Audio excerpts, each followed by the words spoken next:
Last class में we were discussing one thing. We discussed many things, पर एक चीज हमने डिस्कस की थी। क्या? कि कोई भी जो व्यक्ति है वो अगर भगवान कृष्ण की भक्ति कर रहा है। देखिए क्या पढ़ा था हमने। कृष्ण कहते हैं, मैं वहां रहता हूं जहां मेरे शुद्ध भक्त मेरा गुणगान करते हैं, वही वृंदावन है। तो आप देखेंगे, एक जो भक्त है, भगवान कृष्ण का भक्त, वो इस जगत में रहकर भी जगत में नहीं रहता है। अब इसका क्या अर्थ हुआ? वो भौतिक जगत में ही रहा है, लेकिन वह जगत के कार्य नहीं कर रहा है।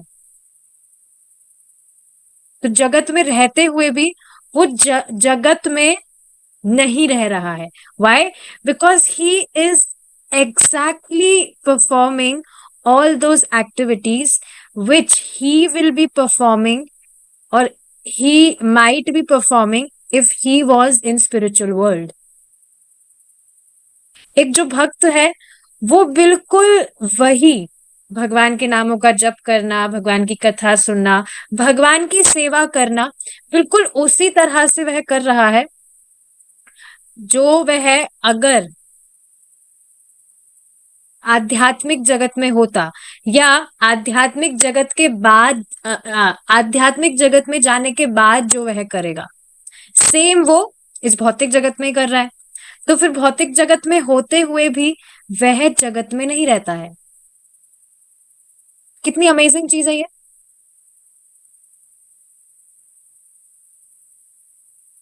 So this was one point जो मैं बताना चाह रही थी। ठीक है, देखते हैं अब। कृष्ण भावनामृत मानव जीवन की एक महत्वपूर्ण आवश्यकता है। आवश्यकता मीन्स नेसेसिटी। और देखिए, नेसेसिटी वह चीज है जिसे कभी नेग्लेक्ट नहीं किया जा सकता। Necessity means which is necessary, आवश्यक है वह। जैसे आप देखेंगे, जो 3 बेसिक नीड्स है वो क्या होती है किसी भी मनुष्य की? कपड़ा, रोटी, मकान। ये 3 चीजें होती है। तो ये 3 बेसिक नीड्स है जिसको नेग्लेक्ट नहीं किया जा सकता है। व्यक्ति को हमेशा छत चाहिए होती है जहां पर वो रहेगा, कपड़ा पहनने को चाहिए होता है, और खाने के बिना तो सरवाइव ही नहीं कर सकता है। प्रभुपाद जी तो ये कहते हैं कि एकमात्र हमारी जो आवश्यकता है, इस शरीर की आवश्यकता है, वो सिर्फ खाना खाना है बस, और कुछ भी आवश्यकता नहीं है। खाना खाना आवश्यकता है। इसका अर्थ क्या है? कि बस व्यक्ति का 2 टाइम की रोटी का हो जाए बंदोबस्त, इतना ही उतना ही वह काम करे, और बाकी समय पूरा अपना भजन में लगाए। तो ये बात समझ रहे, आवश्यकता वह चीज है जिसे कभी नेग्लेक्ट नहीं किया जा सकता है। That is necessary. तो कृष्ण भावनामृत मानव जीवन की एक महत्वपूर्ण आवश्यकता है। वैसे तो सभी जीवों की ये आवश्यकता है, लेकिन क्योंकि जो पशु है वो तो ये चीज समझ नहीं सकते हैं, सो दैट्स वाई मानव जीवन। पशु तो नहीं कर सकता है ना भक्ति। समझना चाहिए, कृष्ण भावनामृत मानव जीवन की एक महत्वपूर्ण आवश्यकता है। इसे सीखें और इसका महत्व समझें। इसे समझें और इसे आत्मसात करें। समझकर यू फॉलो इट प्रैक्टिकली, और फिर दूसरों को सिखाएं। अब देखिए, ये भी बहुत अमेजिंग चीज है, हमने लास्ट क्लास में भी डिस्कस करी थी। I want to elaborate it more. आप देखेंगे, यदि कोई व्यक्ति, कोई क्षत्रिय युद्ध क्षेत्र में शत्रु को परास्त करता है, तो वह परम गति को प्राप्त होता है। ठीक है, ये बात ठीक है, लेकिन बात समझनी चाहिए। अगर आप किसी भी व्यक्ति को कृष्ण भावनामृत के विषय में प्रचार कर रहे हैं, even to a single person, किसी एक व्यक्ति को भी आप बता रहे हैं और वो कन्विंस हो रहा है, तो वो हजारों हजारों लोगों को युद्ध क्षेत्र में मारने से भी बहुत श्रेष्ठ है। ये बात प्रभु जी ने बताई थी। क्यों श्रेष्ठ है? क्योंकि आप ठीक है, किसी को अगर मार रहे हैं, किसी को अगर मार दिया तो ठीक है, वो मर गया, एक बार में उसका काम खत्म। लेकिन किसी को कन्विंस करना बहुत कठिन चीज होती है। Do you agree with this? किसी भी व्यक्ति को अपनी बात के लिए कन्विंस करना, कितनी एनर्जी लगानी होती है कि वो व्यक्ति उसको समझे और फिर वो बात मान जाए उसको। नहीं भी समझ आ रहा है तो, जैसे बचपन में आप देखेंगे जो बच्चे होते हैं बहुत जिद्दी होते हैं, तो उनकी कोई जिद होती है, उनको कुछ चाहिए होता है, तो बस वो फिर अपने पेरेंट्स को मनाने में लग जाते हैं कि पेरेंट्स बस मान जाए, इस बात के लिए मान जाए। Is it not? ऐसा होता है, बच्चों को कुछ इच्छा होती है तो बस वो कन्विंस करने में लगे रहते हैं, उसमें कितनी एनर्जी लगती है, कितना बच्चा परेशान होता है कि बस एक बार मान जाए मेरी ये बात, फिर बस हो जाएगा काम। तो किसी व्यक्ति को अपनी बात के लिए कन्विंस करना बहुत कठिन चीज है ये। आप देखिए ना, स्वयं भगवान धृतराष्ट्र को प्रीचिंग कर रहे थे, पर भगवान उनको कन्विंस नहीं कर पाए। हाँ, वो अलग बात है कि भगवान खुद ही उनको समझने नहीं दे रहे थे, that is one thing. But यहां से ये बात समझ आ रही कि प्रचार करना बहुत मुश्किल है। और मुश्किल क्यों है? क्योंकि लोगों की सबसे बड़ी बीमारी क्या है? स्वैर आचरण। जो हमें अच्छा लगेगा हम वही करेंगे। इसी से तो व्यक्ति ग्रसित है, जो बस हमको अच्छा लगेगा हम वही करेंगे, उसके अलावा तो बात ही मत करो।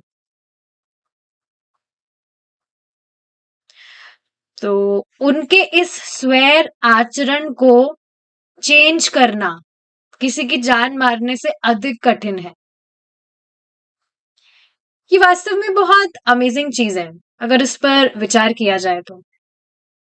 स्वैर आचरण, हर व्यक्ति बस अपनी इच्छा से ही सारी चीजें करना चाहता है। So I was just reflecting on this thing. अच्छा, एक और बात, जब मैं इस तरह से कहती हूँ कि मैं आई वॉज रिफ्लेक्टिंग और मैं ये चीज ऑब्जर्व कर पा रही थी या मुझे रियलाइजेशन आ रहा था, तो ऐसे ऐसे मत सोचेगा अरे माता जी को तो इतने सारे ये सब आते रहते हैं, ऐसा नहीं है।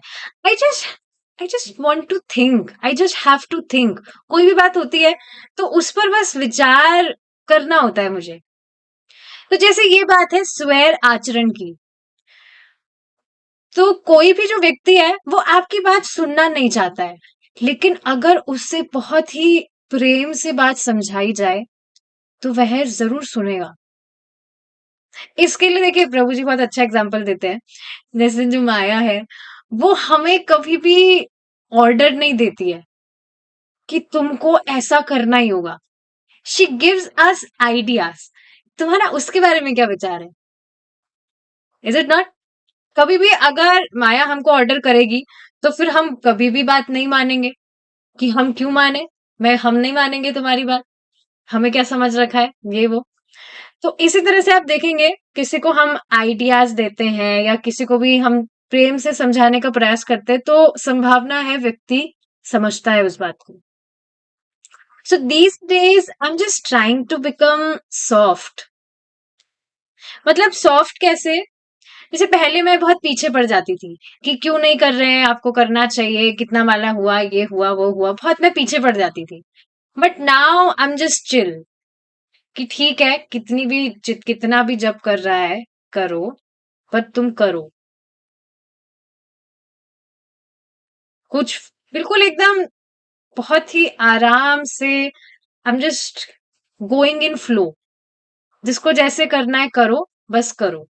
कुछ भी करना है ठीक है करो। पहले मैं बताती भी थी कि आपको ये नहीं करना चाहिए, आपको वो नहीं करना चाहिए, ठीक है तुम्हें करना है तुम करो, लेकिन अपना माला करो और कथा सुनो, बाकी चीजें भगवान करा लेंगे। और यही वास्तव में करना भी चाहिए, क्योंकि आप देखेंगे शुरू में जो व्यक्ति है उसके लिए नई चीजें स्वीकार करके जो बहुत टाइम से वो करता आ रहा है, उसको एकदम से छोड़ना बहुत मुश्किल होता है उसके लिए। तो बस इन तीन चीजों पर फोकस करिए। सामने वाला व्यक्ति जो भी करना चाहता है करे, बस ये 3 चीजें नेग्लेक्ट ना करे। उससे फिर सामने वाले को भी बोझा नहीं लगेगा। नहीं तो उसको भी ऐसे बंधन सा लगता है कि क्या पीछे ही पड़ गया है, इतना ज़्यादा ये है, वो है। तो एक माताजी हैं, तो रिकॉर्डिंग वगैरह सुनती है, माला वगैरह भी जप करती हैं, सुबह आती है, सुबह जपा में भी आती है, मॉर्निंग जपा में। So now she was telling me कि मुझे घूमने जाना है, मुझे गोवा जाना है। इस तरह से कह रही थी वो माताजी। शी इज मैरिड, बच्चे भी हैं उनके। तो कह रही थी कि मुझे गोवा जाना है, मुझे ये करना है, मुझे वो करना है। मैं एकदम से सारी चीजें नहीं छोड़ सकती। मैंने उनको कुछ छोड़ने के लिए कहा भी नहीं था। रिकॉर्डिंग में ही उन्होंने सुना होगा, कहीं पर कोई बात सुन ली होगी। तो मैंने उनको बस यही चीज बताई कि मैंने तो आपको कुछ भी मना नहीं किया। आपको जो करना है आप करिए। बस ये 3 चीजें नेग्लेक्ट करके मत करिए। तो वहां ठीक है, वैकेशन पर भी है, बट वहां पर भी अपना माला लेकर गई है और सुबह डेली आ रही है चैंटिंग करने के लिए। तो आप देखेंगे जो मतलब ये बहुत जो भी डिजायर्स है, ये होती है व्यक्ति की, और एकदम से अपने आप फोर्स करके नहीं छूटती है ये। जैसे जैसे व्यक्ति नियमित रूप से भक्ति करता है, भगवान के नामों का उच्चारण करता है, श्रवण करता है, अपने आप डिटैचमेंट होने लगता है। फिर आप देखेंगे ऐसा स्टेज आ जाता है, आप खुद ये चीज अनुभव कर रहे होंगे कि सामने वाले व्यक्ति को आपको बोलना नहीं होगा कि आप ये नहीं करिए। आपका खुद की ही उसमें कुछ रुचि नहीं होगी।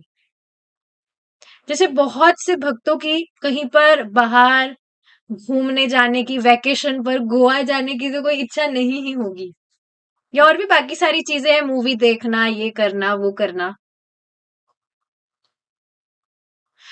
तो भगवान के नाम का जो भी व्यक्ति उच्चारण करता है, कथा सुनता है, भगवान की भक्ति का प्रभाव ही ये है, अपने आप वो डिटैच होने लगता है। So I was just amazed कि वो वहां पर भी आकर, मतलब वहां वेकेशन पर है, but then also she is chanting, she is joining meeting morning में। दिस इज समथिंग अमेजिंग, जो चीज हमको समझना चाहिए। तो ये चीज आप समझ रहे हैं कि किसी भी व्यक्ति को प्रचार कर रहे हैं हम, उसको कन्विंस करना इज वेरी मच डिफिकल्ट।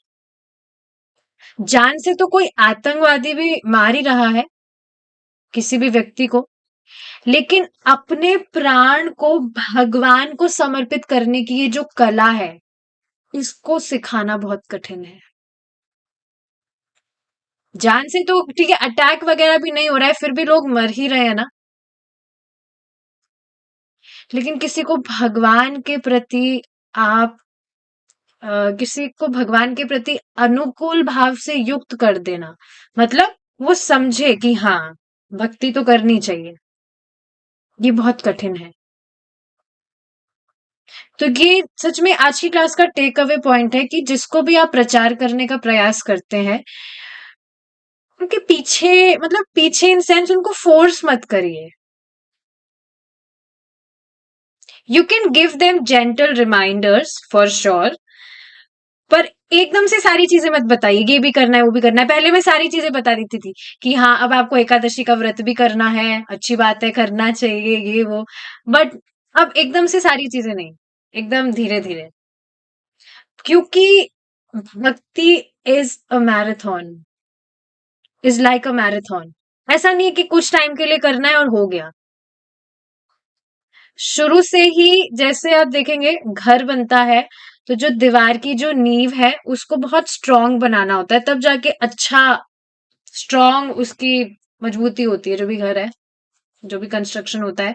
तो उसी तरह से शुरू से ही जो व्यक्ति है, उसको इस तरह से ट्रेन करिए आप कि ठीक है, कुछ माला करना है, पर आप सुबह उठकर अच्छे से भक्तों के संग में करिए, जैसे आप 2 माला करें। इस तरह से शुरू से बहुत अच्छे से ट्रेनिंग देनी चाहिए, ताकि आगे कठिनाई ना आए। शुरू से ही अगर अच्छे से व्यक्ति करेगा, तो फिर आगे तक उसकी वैसी ही आदत होगी, जो उसको बहुत हेल्प करेगी। तो ये बात हमेशा याद रखना चाहिए कि जो भी हम कर पा रहे हैं, this is all because of the mercy of Chaitanya Mahaprabhu. सब कुछ चैतन्य महाप्रभु की कृपा से ही हो रहा है। So this is something which is quite amazing. दूसरों को सिखाएं, ये बहुत सरल है। आप खुद कुछ आचरण करते हैं, कोई चीज आप खुद फॉलो कर रहे हैं, तो दूसरों को बताना बहुत इजी हो जाता है। बिल्कुल प्रैक्टिकल चीज है ये।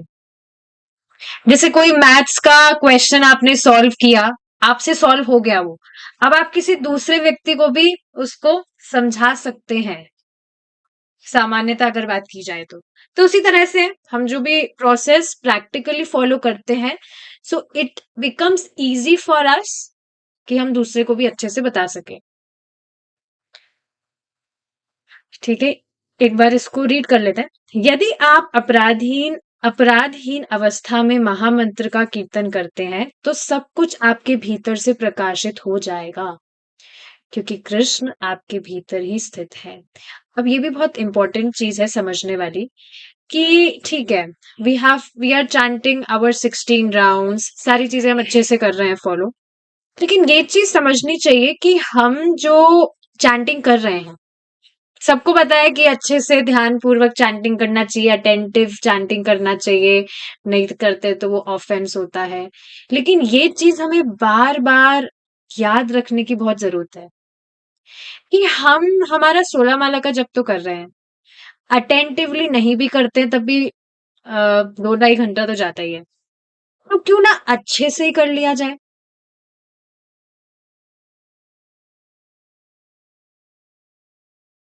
यही बात यहाँ पे प्रभुपाद जी बता रहे हैं कि अपराधहीन अवस्था में महामंत्र का कीर्तन करते हैं, नाम उच्चारण करते हैं, तो सब कुछ आपके भीतर से प्रकाशित हो जाएगा। सो जस्ट वी डिस्कस्ड कि जो भी हम ग्रंथ समझ पा रहे हैं, श्रीमद् भागवतम हम समझ पा रहे हैं, देखिए बिल्कुल भी छोटी बात नहीं है। अभी जो सृष्टि वाला टॉपिक चल रहा है, अब तो हो गया, अब तो देव स्तुति थी कल, अगर आप किसी दूसरे व्यक्ति को, सामान्य व्यक्ति को बिठाएंगे, वो एक लाइन भी नहीं समझेगा और वो भाग जाएगा।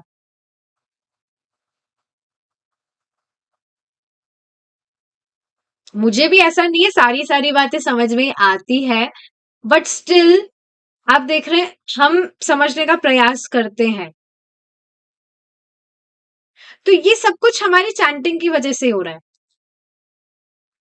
चैंटिंग का प्रभाव ये है, चैंटिंग डायरेक्ट हमारी अविद्या पर अटैक करता है। जो भी हमारे कल्मश है, हमारी जो अविद्या है, उसका विनाश करता है चैंटिंग। और प्रकाशित होने का अर्थ क्या है, हमें शास्त्र बहुत अच्छे से समझ में आने लगते हैं। और जब हमें शास्त्र अच्छे से समझ आ रहे हैं, शास्त्र अच्छे से समझने का क्या अर्थ है कि हमें भगवान समझ में आ रहे हैं। भगवान समझ में आ रहे हैं मतलब we are getting more and more convinced that this human form of life is to serve Krishna. There is no any other purpose.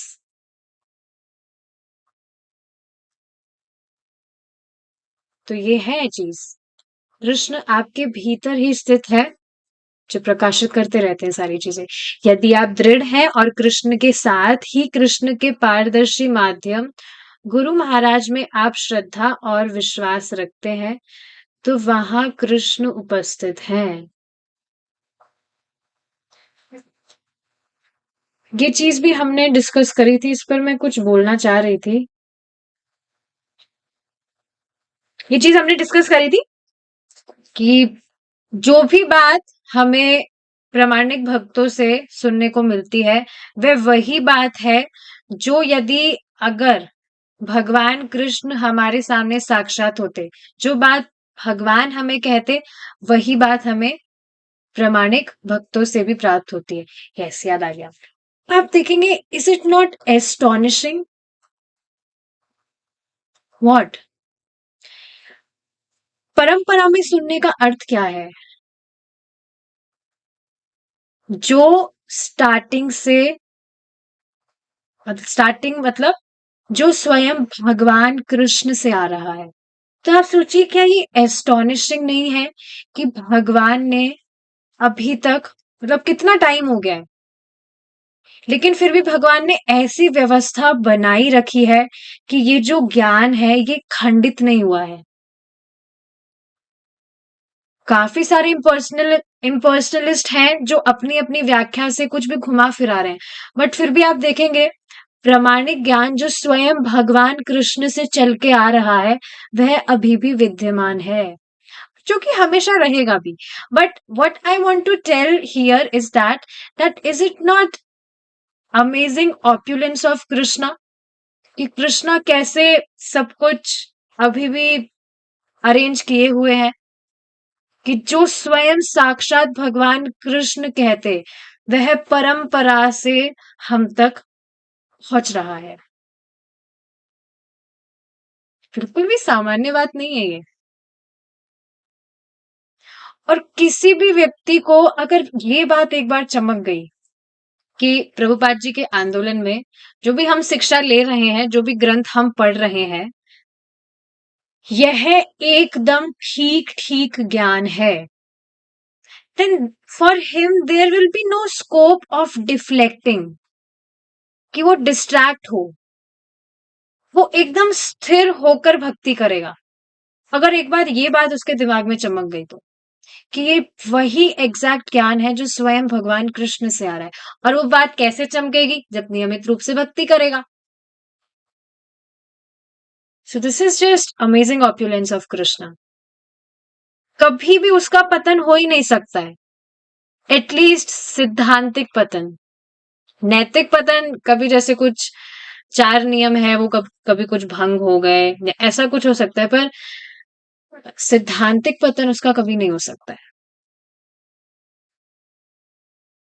वेदों में कहा गया है कि यदि भगवान में आपका निर्विवाद विश्वास है और कृष्ण भावनामृत की शिक्षा देने वाले अपने प्रामाणिक गुरु के प्रति भी निर्विवाद श्रद्धा है, तो परिणाम यह होगा कि सभी वैदिक ग्रंथ प्रामाणिक रूप से आपके समक्ष प्रकट हो जाएंगे।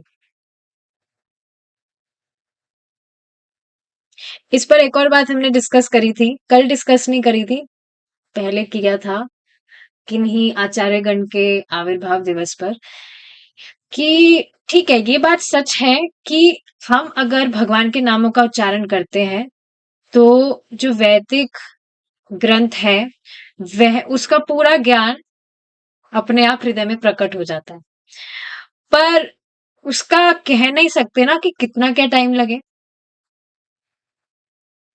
ऐसा तो है नहीं हम चैंटिंग कर रहे तो बस तुरंत अब प्रकाशित हो जाएगा। इट टेक्स मेनी टाइम्स और हमें खुद को पता नहीं कितना टाइम लगेगा। तो इस वजह से ऐसा नहीं सोचना चाहिए कि मैं सिर्फ चैंटिंग करूंगा and I will not hear Krishna कथा। Things don't work like this. अगर कथा नहीं सुनेंगे तो फिर चैंटिंग भी नहीं कर पाएंगे। एक भक्त है, चैंटिंग वगैरह कर रहे हैं, वो 2-3 माला, तो मैं उनको बार बार ऑलमोस्ट हर दिन यही बात समझाती हूँ कि आप सुबह भक्तों के संग में आकर चैंटिंग करा करिए।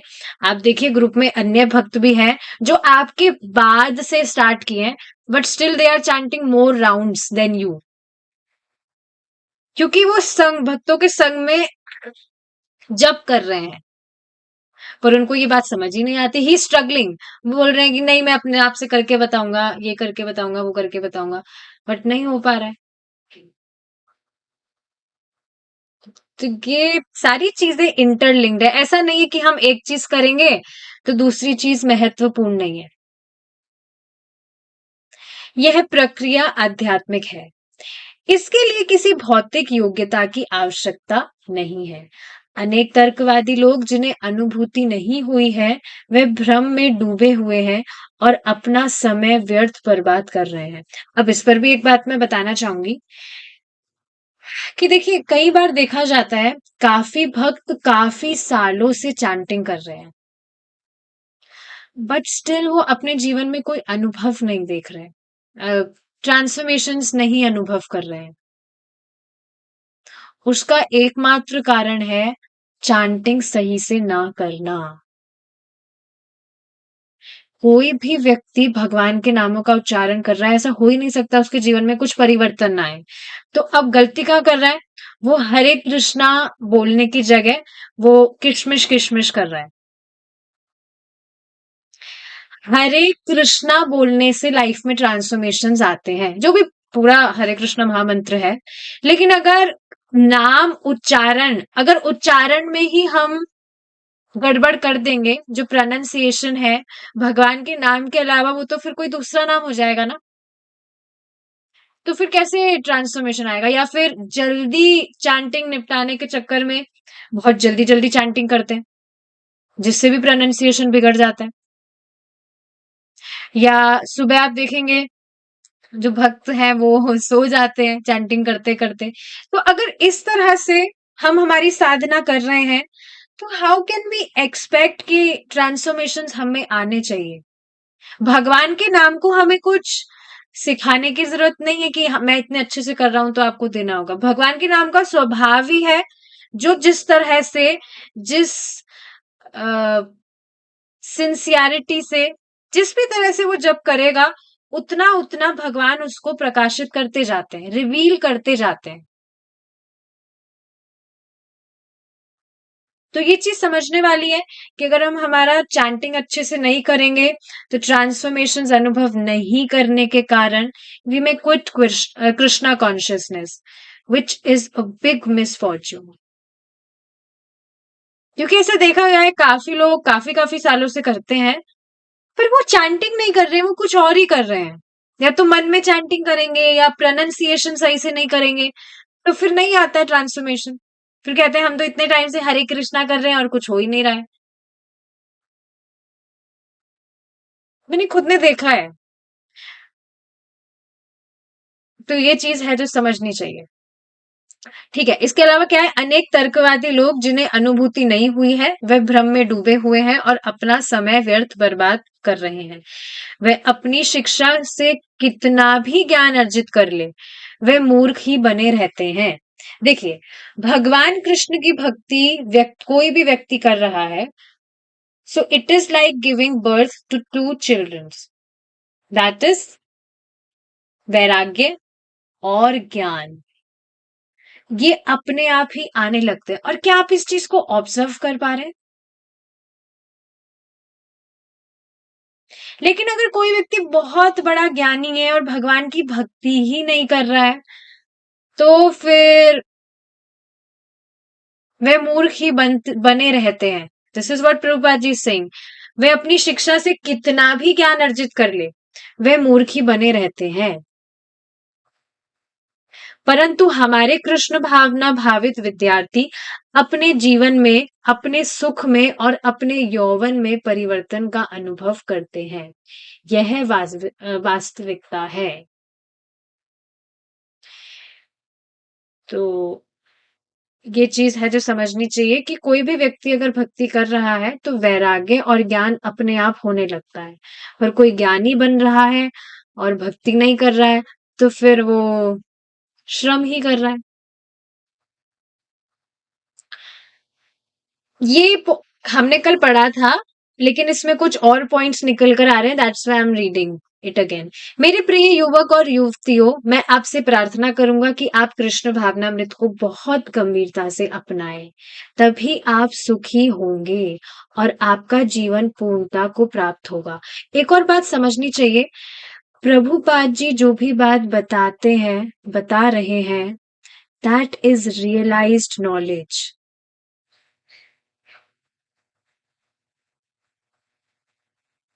या आप देखेंगे जितने भी गुरु महाराज हैं, कुछ भी वो बात बताते हैं, वो अपने रियलाइजेशंस बताते हैं, जिन्होंने खुद ने अनुभव किए हैं, विच इज वेरी इंटेंस। कोई भी बात जब हम हमारी रियलाइजेशन से शेयर करते हैं, रियल रियलाइजेशन,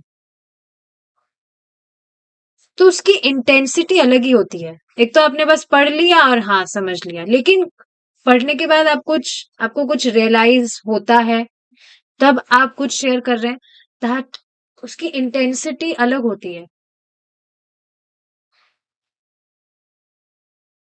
इससे आपके जीवन में पवित्रता का योग होगा, यह कोई छल नहीं है। एक और चीज इस पर मैं बताना चाहूंगी। जैसे कोई भक्त है, वो परेशान हो रहे थे, उन्होंने कुछ क्वेश्चन किया था प्रभु जी से कि ऐसे ऐसे कुछ है। तो प्रभु जी बहुत सुंदर बात बताए थे कि आप देखेंगे, चाहे से बाहर से एक्सटर्नल बिहेवियर हमारा कभी कभी कैसा भी हो जाता हो दूसरों के प्रति, but still you will see कि कलयुग में जो भी, मतलब कलयुग में होकर भी we are already following so much of purity which is extremely rare in this yuga. कहाँ ही आप सामान्य किसी व्यक्ति को देखेंगे जो इस तरह से पवित्रता फॉलो कर रहा है, पवित्रता का अनुशीलन कर रहा है, बाहर का कुछ भी अनसन नहीं खाना, पवित्र भगवान को अर्पित किया हुआ प्रसाद ही पाना, और बाकी सारी जितनी भी चीजें हैं, बिना मतलब की मूवीज वगैरह में टाइम खराब नहीं करना, या जो भी भौतिकतावादी लोग करते रहते हैं, बॉडी पॉलिशिंग एंड ऑल, और जो भी बाकी सारी चीजें हैं। So you see we are already following so much of purity. तो हमेशा देखिए ये बात ध्यान रखनी चाहिए कि एक्सटर्नल बिहेवियर हमारा कैसा भी हो जाता हो, वो एक आवरण मात्र है जो कुछ टाइम के लिए है, बस कुछ टाइम बाद वो चला जाएगा। पर हमेशा ये बात ध्यान रखिए that fulfilling you are following something to achieve the higher purpose of this human life। उसको तो नेग्लेक्ट नहीं कर रहे ना आप, जैसे बाहरी बर्ताव कैसा भी कभी कभी हो जाए, तो समय के साथ वो सब तो आवरण मात्र है, वो तो हट ही जाएगा। तो ये बहुत इंपॉर्टेंट चीज है समझने वाली। हम यहाँ कुछ धन एकत्र करने के लिए नहीं आए हैं, धन तो कृष्ण देते हैं। मैं भारत जाता आता रहता हूँ, और केवल मैं ही नहीं, मेरे शिष्य भी। धनी व्यक्ति को इसके लिए बहुत सा धन व्यय करना होगा। इस यात्रा का अर्थ है $10,000 का व्यय, किंतु हम लोगों के ध्येय है कृष्ण, तो वे ही हमें प्रदान करेंगे।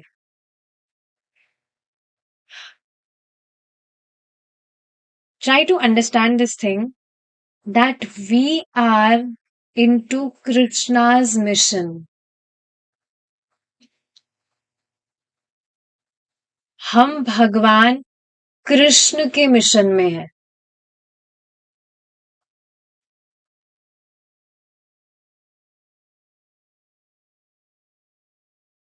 So when we are on Krishna's mission, then it's Krishna's mission, not my mission। इस बात को समझ पा रहे हैं? हम कृष्ण के मिशन पर है। क्या है कृष्ण का मिशन? कि हम भगवान की भक्ति करें और औरों को भी प्रचार करें। So when we are on Krishna's mission, so it's Krishna's mission, it's not my mission। तो ये चीज समझनी चाहिए। यही बात यहाँ प्रभुपाद जी तो बता रहे हैं, हम लोगों के ध्येय है कृष्ण, तो वे ही हमें प्रदान करेंगे। समझना चाहिए कुछ भी प्रॉब्लम्स अगर जीवन में आती भी है, या किसी चीज की आवश्यकता भी होती है, हमारी भक्ति के लिए जो आवश्यक है हमेशा कृष्ण देंगे। ये बिल्कुल प्रत्यक्ष चीज है जो मैं खुद एक्सपीरियंस करती हूँ। Like I am not doing any job और समथिंग, सब कुछ मैंने क्विट किया हुआ है, आपको सबको पता है, but still Krishna arranges everything जो भी भक्ति के लिए अनुकूल है। अब बड़ा घर होना तो भक्ति के लिए ऐसा नहीं है, बड़ा घर नहीं होगा तो हम भक्ति नहीं कर पाएंगे, या बड़ी गाड़ी नहीं होगी तो हम तो भक्ति नहीं कर पाएंगे, ऐसा नहीं होता है। जो हमारी भक्ति के लिए अनुकूल है, Krishna already arranges that. So we should not be frustrated कि पता नहीं है आगे कैसे क्या होगा, ये होगा वो होगा, ऐसा कुछ भी नहीं है। समझना चाहिए अभी हम जहां पर भी है, कृष्ण हमको उस स्थिति में रखे हुए हैं। कुछ भी जैसे एक्सटर्नल प्रॉब्लम्स भी आती है, सो इट्स जस्ट भगवान हमारा और प्योरिफिकेशन करवाना चाहते हैं।